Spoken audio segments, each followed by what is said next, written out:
Welcome everybody to another episode of Lockdown 23 and 1.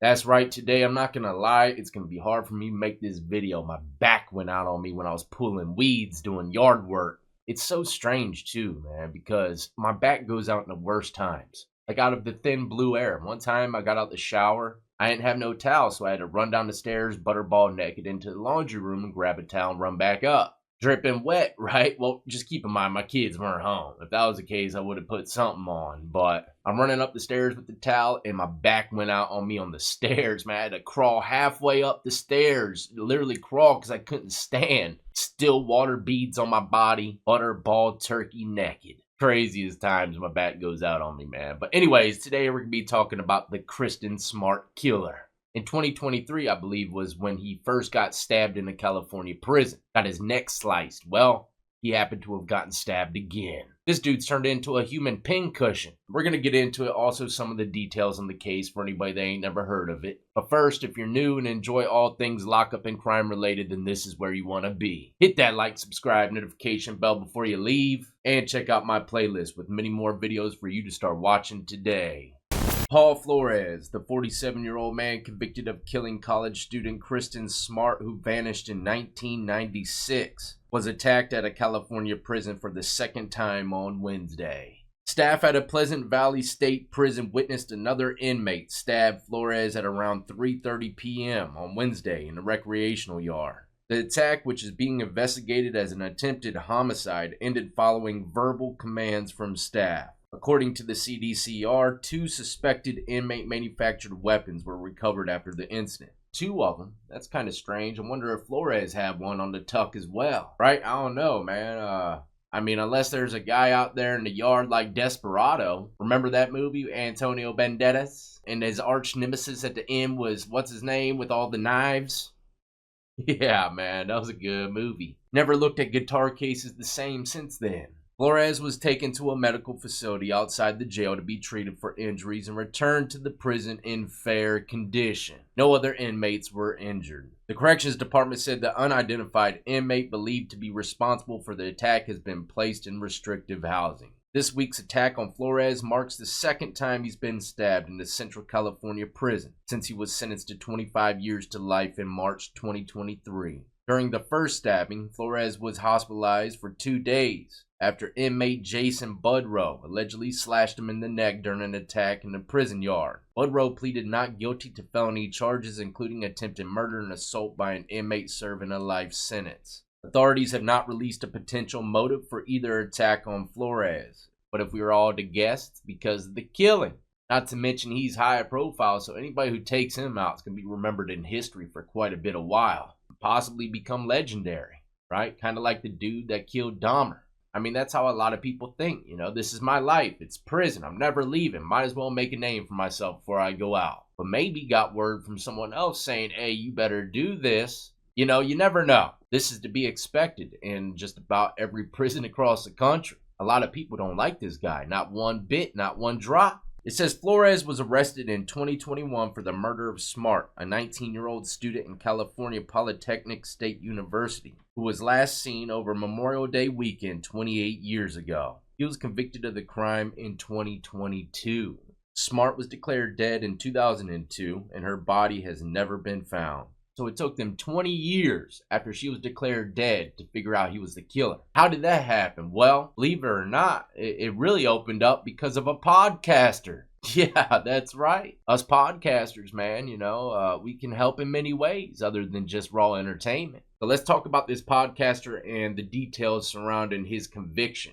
Clint Cole was working as a correctional officer in San Luis Obispo County Jail when Smart first disappeared in 1996. By 2017, he was a cold case detective for the sheriff's office. Smart's case landed on his desk in 2019. To be honest, I was like, oh man, what am I going to do? Cole said of his reaction when he received the case, this case is huge. Cole said it took him about a year to catch up to speed, but he wanted to approach the case in a way his predecessors hadn't. He said he prioritized speaking with witnesses who had only spoken with law enforcement a few times, closer to the time of when Smart disappeared, or the ones that were mentioned in the reports but not spoken to at all. Interviewing someone that had already been interviewed 20 times wouldn't find anything new, and the case needed new information to move forward. He had already tracked down a truck linked to the Flores family in Mexico when a new podcast called Your Own Backyard brought Smart's story back into a national spotlight. Podcast creator Chris Lambert released his first episode in September of 2019. He said he wanted to document Smart's story in a way that nobody has. That goal has since evolved to achieving full justice for Smart. Shout out to old Chris Lambert, right? Without his podcast, none of this would have been possible. But according to Cole, there were two key witnesses from Lambert's podcast that helped push the investigation forward: David Stone and Jamie Lynn Holman. One of the leading theories law enforcement had was that Smart's body was buried underneath the deck of the home of Ruben Flores, Paul Flores' father. But the sheriff's office didn't yet have a probable cause to request a search warrant. Stone was Ruben Flores' ex-roommate of 10 years, and Holman was Ruben Flores' neighbor. Stone told law enforcement that Ruben Flores was protective over the area underneath the deck and wouldn't let anyone, even a plumber, get near it. Holman told law enforcement that days after the FBI carried out a search warrant of Ruben Flores' home on February 5th, 2020, she saw the Flores family backing a large trailer into the yard at the side of the deck.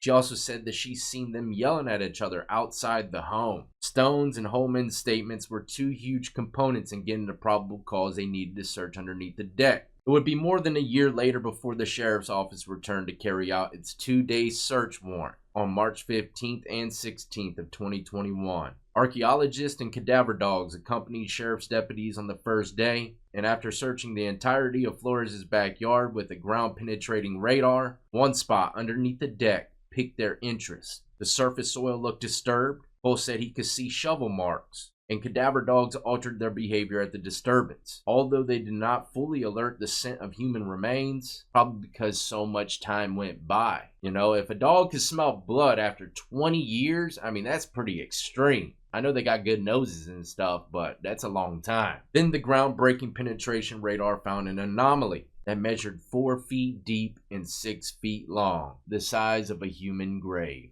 That's when sheriff's deputies began to dig. When we first started seeing those stains, I was kneeling right there while they were clearing the soil. I really thought we were going to find her, Cole said. And then obviously, we didn't. One of the archaeologists, Cindy Arrington, said that the staining was consistent with human decomposition. Sheriff Parkinson told Cole to send the samples of the stained soil to Surgical Research Institute. Angela Butler, a senior forensic DNA analyst for the lab, first did a presumptive test on the blood, which came back positive. But the test was just presumptive, and not completely convincing yet, Cole said. Butler then tested the soil using Hem Direct test, which yields more conclusive results. I have no other recourse but to call that blood in that soil. Cole then called Sheriff Parkinson on his way home. He said, "Sheriff, are you sitting down? They just tested the soil samples and they came back positive for human blood." On April 14th, 2021, the sheriff's office had probable cause, but it hadn't yet confirmed whether the district attorney office felt the evidence was strong enough to file charges at the time of the arrests. Cole had helped take Paul Flores into custody, he said. The detective rode in the back seat with him, hoping Flores would talk, but he didn't.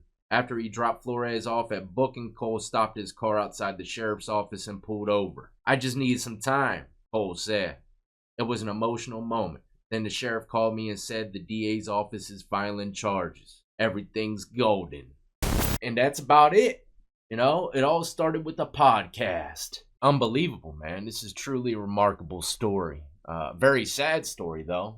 Young lady lost her life, man. She had a bright future ahead of her. Going down the right path in college, you know, enjoying her life. Sad, sad, sad, man. I got 4 daughters, so it really hurts me for real. I put myself in people's shoes all the time, man, you know, and, you know, just picturing my daughter going to college and then getting a phone call that she's missing. And what makes it even worse is they still have yet to have found her body. You know, even though they captured an individual that did it, you would still want to find her body, man, you know? But he was stabbed again in prison and in the neck as well. These guys are trying to take him out, man, if you're to ask me. And also, if you're to ask me, an inmate sooner or later is going to end up killing that man in the California prison system. But once again, shout out, I believe his name was Chris Lambert, for bringing this story back to the limelight. It's crazy how events come out to play, right? But before I wrap this up, I got a favor I need to ask from y'all. It's like 6 a.m. over here on my end. But my kids are going to be waking up soon. And today we're celebrating my daughter's birthday. That's right, my twins, my firstborns are turning 14. They'll be going to high school next year. I can't believe it. But the favor I'm asking from y'all is to wish Miley and Kaylee a happy birthday in the comment section below, man. They're going to be shocked to see how many people say it.